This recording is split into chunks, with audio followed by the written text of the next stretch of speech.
The Eagles are heading into one of the most fascinating offseasons we've seen in years, and as we get closer to the NFL Scouting Combine in Indianapolis, the conversation around potential cap casualties across the league is heating up. There are big-name players who could become available because of financial pressure, and if you're Howie Roseman, you're always monitoring those situations closely. This isn't about wild speculation, it's about understanding contracts, cap hits, and opportunities. And there are 5 names that stand out immediately as players other teams could cut, but who might make sense in Midnight Green. Let's start with a player who would instantly change the complexion of the Eagles' secondary, Denzel Ward of the Cleveland Browns. A former first-round pick out of Ohio State, Ward has built an impressive resume over 8 seasons. He's been selected to 5 Pro Bowls and has played 110 regular season games. What really jumps off the page is his production on the football. Ward has 104 pass breakups in his career, which is nearly 1 per game, and that's the most by any Cleveland Brown since the stat began being tracked in 1991. That's not a small sample size, that's sustained excellence. The reason Ward could even be available has nothing to do with his ability. He's 29 years old, still playing solid football, but his 2026 cap hit sits at $32.9 million.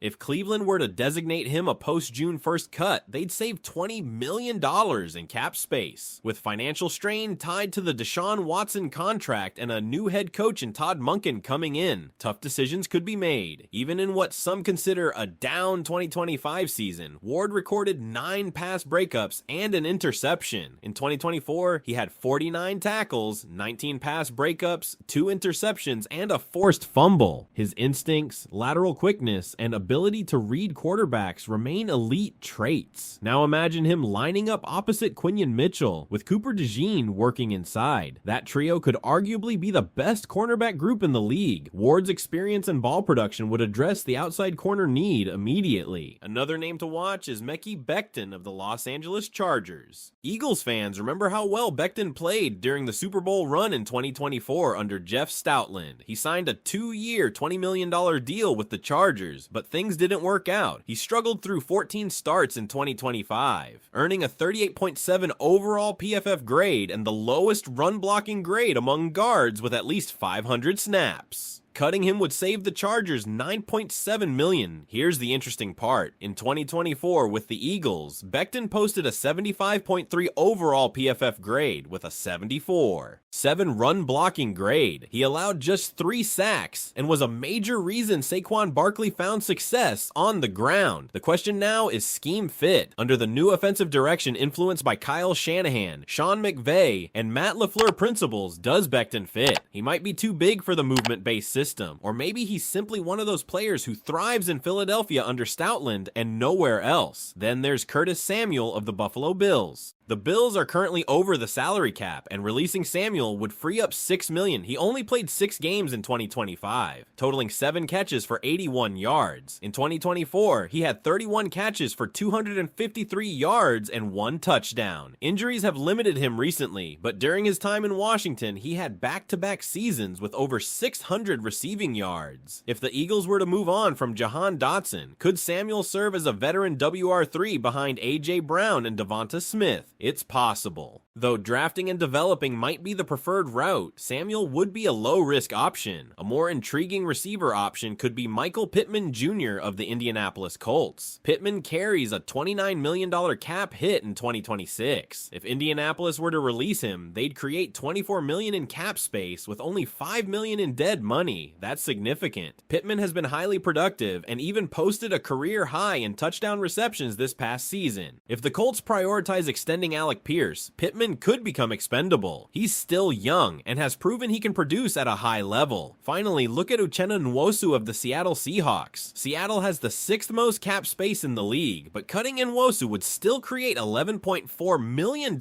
in additional room. He had a strong season, including a pick 6 off Drake May in Super Bowl 60 at Levi's Stadium. Injuries limited him in 2023 and 2024, but he stayed healthy this past year and played well for a loaded defense under Mike Macdonald. The Eagles currently have Nolan Smith and Jalen Hurts under contract as edge rushers. Adding a player like Nwosu could strengthen the rotation significantly. So when you look at this list, Denzel Ward, Mekhi Becton, Curtis Samuel, Michael Pittman Jr., and Uchenna Nwosu, each name represents a different type of opportunity. Some are financial gambles. Some are scheme questions, some are pure upside plays, but all could realistically become available due to cap decisions. If you're building this roster for another championship run, which of these players would you prioritize? And do you think the Eagles should aggressively pursue a star like Ward or focus on depth and development instead? If you're building this roster for another championship run, which of these players would you prioritize? And do you think the Eagles should aggressively pursue a star like Ward or focus on depth and development instead? If you're trying to win another Super Bowl, you have to think beyond just filling holes. You have to think about how each move shifts the balance of power in the NFC. And that's why this conversation isn't just about names. It's about impact. Let's go back to Denzel Ward for a second. If Cleveland actually makes that financial decision and he becomes available, this isn't just about adding a solid starter. This would be a statement move. Ward has consistently shown he can track the football at a high level. 104 pass breakups over his career is not accidental production. That's anticipation. That's instincts. That's film study translating onto the field. And when you pair that with Quinyon Mitchell's length and athletic profile, plus Cooper DeJean's versatility inside, you're suddenly talking about a secondary that can match up with any receiving trio in football. In a conference where you're going to see elite quarterback play, that matters. But here's the real question. Would the Eagles want to allocate the type of money Ward would command, even on a restructured deal? Because this front office has consistently shown they value building through the trenches and developing younger talent on rookie contracts. Ward is proven, yes, but he's also 29, and even though he's still productive, that cap number is what makes this complicated. The upside is obvious. The long-term flexibility, that's where it gets tricky. Now flip to Mekhi Becton. This one feels different. This feels like a potential redemption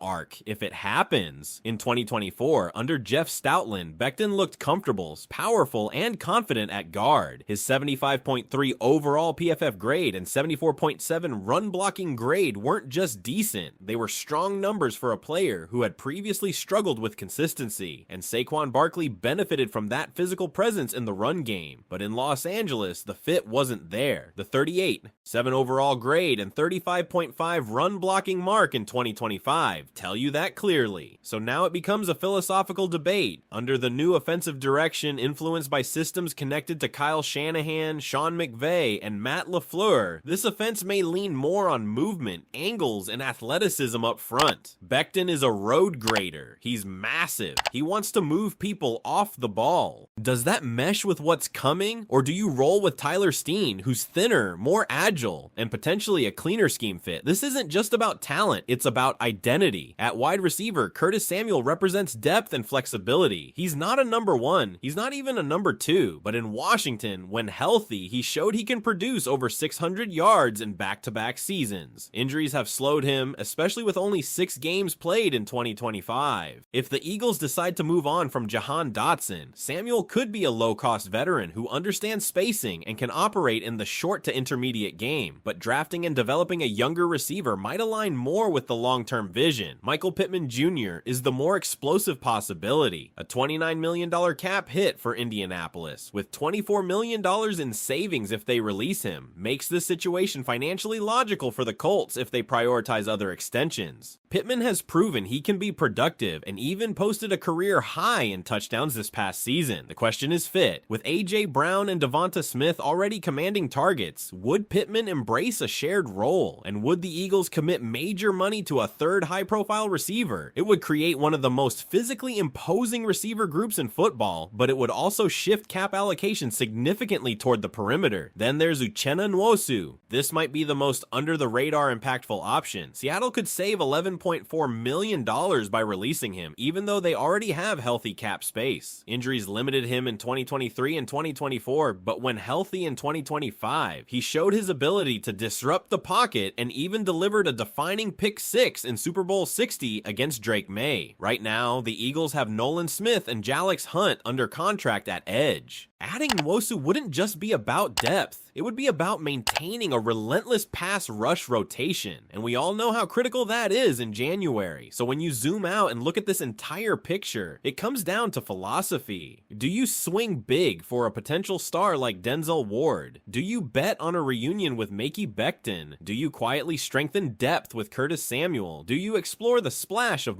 Pittman Jr? Or do you reinforce the defensive front with Uchenna Nwosu? Every one of these decisions would signal something about how the Eagles view their championship window. Are they doubling down on elite defense, reinforcing the trenches, expanding offensive firepower? The cap makes it complicated, but opportunity is there if other teams make difficult financial cuts. And this is where the front office earns its reputation, because it's easy for fans, and honestly for media, to just say, go get the best player. But building a championship roster isn't about winning March headlines, it's about sustaining a window. And the Eagles have been one of the smartest organizations in football at understanding timing, value, and leverage. Take Denzel Ward again. If Cleveland designates him as a post-June 1st cut to free up that $20 million, he suddenly becomes one of the most accomplished corners available. 5 Pro Bowls, 104 career pass breakups, consistent ball production. You're not projecting upside, you're buying proven performance. And when you think about how important coverage has become in today's NFL, adding a corner who can mirror routes, read quarterbacks, and create turnovers changes playoff games. But here's the chess move element. If you already believe Quinyon Mitchell is ascending into a true number 1 corner, do you allocate premium money to another outside corner? Or do you trust your development pipeline and invest those resources elsewhere? That's the balance. Now, Mekhi Becton represents a completely different type of gamble. This would be a culture and coaching bet. In 2024 with Jeff Stoutland, Becton looked like he found his natural home at guard. His 75, 3 overall PFF grade, and 74.7 run blocking grade show he wasn't just surviving, he was thriving. Then in Los Angeles, everything dipped dramatically. A 38.7 overall grade, the lowest run blocking grade among qualifying guards. Same player. 2 very different results. That raises a powerful question about environment. Some players simply fit certain systems and coaching rooms. If the Chargers move on to save $9, $7 million, would the Eagles see value in bringing back a player who already proved he can succeed in their building? Or does the offensive philosophy shift toward more movement and athletic flexibility make Tyler Steen the smarter long-term investment? Then you look at the receiver conversation. Curtis Samuel would be about floor, not ceiling. He's shown he can produce over 600 yards in a season when healthy. He understands spacing. He can line up in multiple spots. But he hasn't stayed consistently healthy recently, and his 2025 production, just 81 yards in 6 games, reflects that. If the Bills cut him to free up $6 million while being over the cap, he becomes a low-risk option. But does that move the needle in January? Michael Pittman Jr. is different. A